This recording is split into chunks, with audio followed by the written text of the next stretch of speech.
Rajahmundry rural నియోజకవర్గంలో TDP Janasena ఉమ్మడి అభ్యర్థి ఎవరు అనేది కలకలం రేగుతోంది. రెండు పార్టీల్లోని ఆశావహులు టికెట్ తమకంటూ ప్రచారం చేసుకోవడంతో గందరగోళం ఏర్పడింది. రాజమండ్రి రూరల్ టికెట్ను టీడీపీ నుంచి ఎమ్మెల్యే గోరంట్ల బుచ్చయ్య చౌదరి, జనసేన పార్టీ నుంచి మాజీ ఎమ్మెల్సీ కందుల దుర్గేష్ ఆశిస్తున్నారు. ఇరు పార్టీల శ్రేణులు టికెట్ తమదంటూ మీడియా ముందు ప్రచారం చేసుకుంటున్నారు. అయితే తాను సీనియర్ నేత కావడంతో రాజమండ్రి రూరల్ టికెట్ తనకే వస్తుందని భావిస్తున్నట్టు తెలిపారు జనసేన పార్టీ ఉమ్మడి తూర్పుగోదావరి జిల్లా అధ్యక్షులు కందుల దుర్గేష్. 2007లో ఎమ్మెల్సీ అయిన నాటి నుంచి రాజమండ్రి రూరల్ నియోజకవర్గ ప్రజలతో తాను మమేకమయ్యానని చెప్పుకొస్తున్నారు. అయితే టికెట్పై అంతిమ నిర్ణయం పార్టీల అధిష్టానాలదే అన్న ఆయన టికెట్ ఎవరికిచ్చినా ఉమ్మడి అభ్యర్థి గెలుపు ఖాయమంటున్నారు. సంక్రాంతి పండుగ నాటికి పొత్తుల్లో టికెట్లపై క్లారిటీ వస్తుందని చెప్పారు.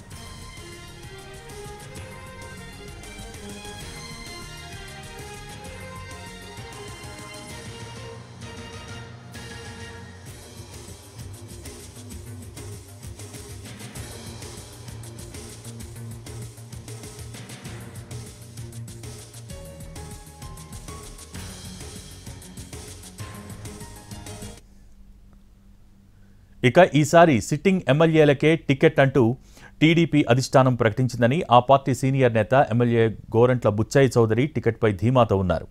ఇప్పటికే ఈసారి ఎన్నికల్లో తాను పోటీ చేయటం ఖాయమంటూ పలుమార్లు ప్రకటించారు. 10 ఏళ్లుగా ఎమ్మెల్యేగా పనిచేస్తూ రాజమండ్రి రూరల్ నియోజకవర్గ అభివృద్ధికి కృషి చేశానంటున్నారు. ప్రజాదరణ తనకే ఉందని చెబుతున్నారు.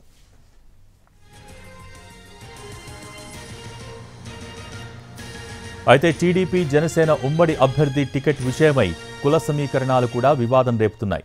తూర్పుగోదావరి జిల్లాలోని రాజమండ్రి రూరల్, రాజానగరం స్థానాలను టీడీపీ అధిష్టానం కమ్మ సామాజిక వర్గానికి కేటాయిస్తుంది.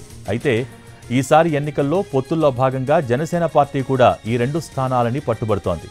నియోజకవర్గాలు ఏర్పడ్డ నాటి నుంచి తమకు కేటాయిస్తున్న స్థానాలు రెండింటిని జనసేనకు ఇస్తే తాము పోటీ చేసేది ఎక్కడ అంటూ టీడీపీలోని కమ్మ సామాజిక వర్గం ప్రశ్నిస్తోంది.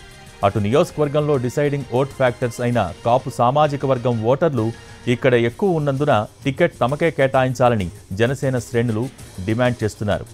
దీంతో రెండు పార్టీల్లోని ఆశావహులు రాజమండ్రి రూరల్ టికెట్ ఆశిస్తూ ఉండటంతో గందరగోళం ఏర్పడింది.